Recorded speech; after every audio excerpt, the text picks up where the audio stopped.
Hi everyone, it's me, Krylios, Team Racing Productions MC and producer.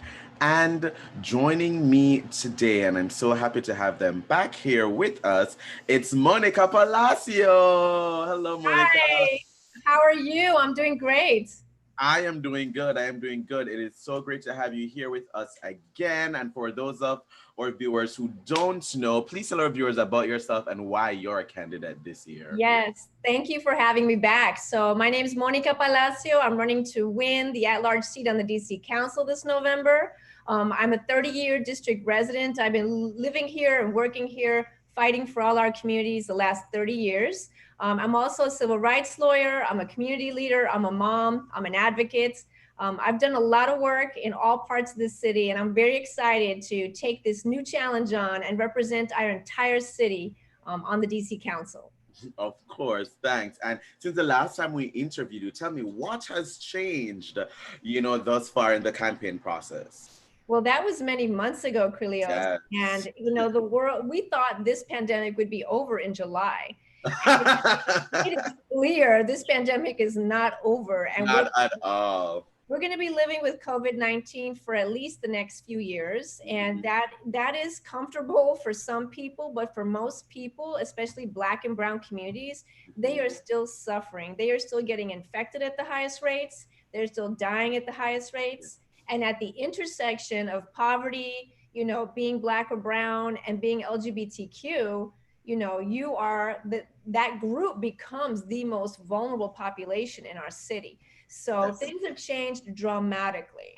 My goodness, my goodness. Now, the events of this summer, including the pandemic, the demonstrations, the protests, all of that, it's made this year stand out here. It's almost a new era that we're in. Tell me how those have impacted you personally, as well as your priorities as a candidate. Well, personally, for me, as a Latina, as an immigrant, as a woman who identifies not just as a woman of color, but a woman of the global majority, Hmm. I think that it's been devastating. I've watched so many families struggling to pay the rent, to have food, to get their children, to get their education and connect them to school. It feels like it's become a 10-car pileup for many of our most vulnerable families, most vulnerable people living in the city. So, but it was inspiring to see the Black Lives Matter demonstrations and the wave and demand for racial justice in this country. I think for me, it made me feel like I was living through a new chapter in history. And the time for negotiating with racism is over, right? Yeah. The time for saying, let's change this, piece by piece, it's over. We need transformation. Yeah. And I think the message is really clear. I love this conversation around the abolition movement and how do we end mass incarceration? How do we, get more resources so that we have the right responses when someone calls for help and it's not just a gun and a badge. So I think we've learned a lot in our city and across the country. Of course, of course. Now, the last time there's around 2 dozen people running for this seat right now, and with that, in the current process, each voter is able to select two people, correct? That's right. So, do you support implementing instant runoff voting or ranked choice voting in DC elections, or are you okay with the current model?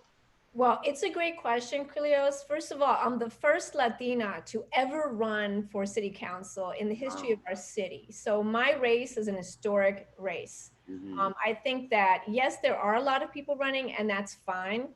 But it's about time we elected an immigrant and a Latina to the DC council. So my choice is always for getting the right information to voters. Let voters make an educated decision. And the ranked choice system makes a lot of sense Hmm. because we want to simplify the process, right? If you can pick your top four in case your top two don't win, I think that's the right way to simplify the process.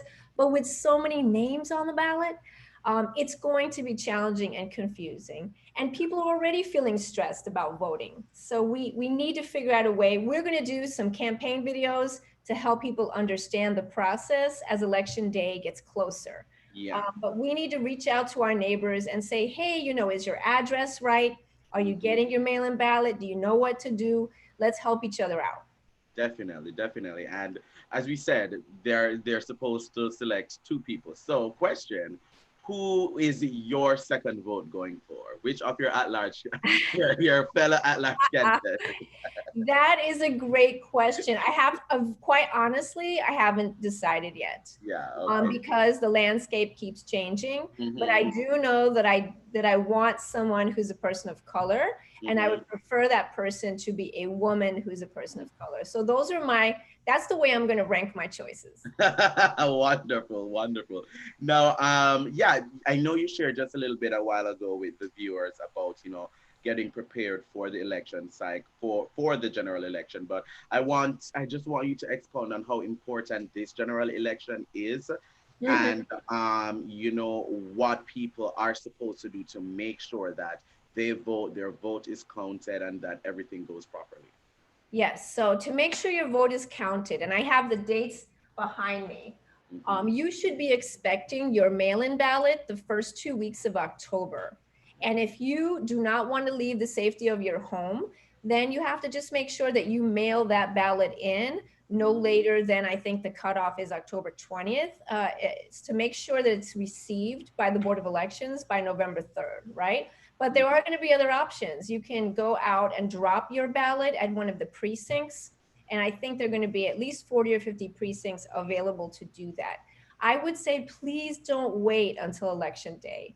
Don't wait and go out and get on a long line, because we saw what happened in June and it was Hmm. a nightmare. People waited 3, 4, 5 hours to be able to cast their vote. And this election is not just important locally, but it's important nationally too. We have Yeah. a lot on the line this November. Definitely, 100%. So as I come almost to the close, could you just go ahead and share how people can support your campaign, how they can keep up with you, and all of that?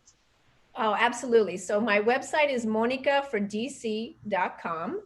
And that is a very, very important place for you to make a donation. I'm part of public campaign financing. So if you give $10 and you're a DC resident, it automatically becomes $60. The maximum is $100. So this campaign is not being paid for by any corporate interests or special interests. This is all DC voters who've already donated almost $20,000 to our campaign. So the support is there, but we need more support from you. So if you can make a donation, that's fantastic. If you'd like a yard sign, you can go to my website and click, yes, I would like a yard sign, and we will get you a yard sign as quickly as possible.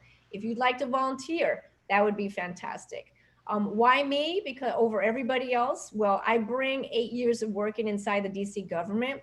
I know what works. I know what doesn't work. And I'm tired of seeing people crushed. I'm tired of people seeing crushed because they don't have health care, they don't have housing, they don't have food for their families. We have to transform government systems so they work and people can live safely in DC with respect and dignity.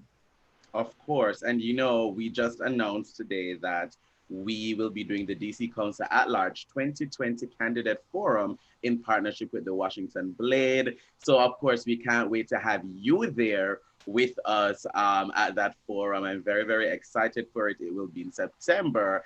And our viewers will know, in a few weeks or days which candidates will be at each of these at the 15th of September, the 22nd of September, and the 29th.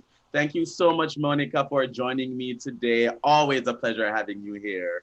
Thank you, Krylios. It's always fabulous to see you. Please give my love to Racine. I will. Thank you so much. And to our viewers, thank you for watching. Bye, everyone. Bye, Monica. Bye bye.